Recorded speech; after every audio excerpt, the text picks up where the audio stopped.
Welcome! Today in front of me Samsung Galaxy S8 and I'll show you how to enable or disable the Google Fit or Bixby Fit. So in my case that's activated.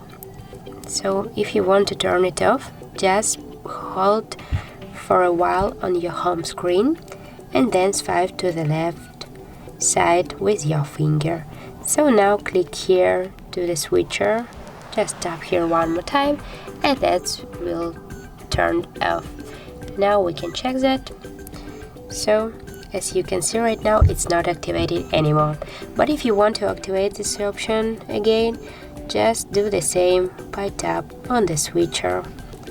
So if you find this video helpful, leave like, comment and subscribe our channel.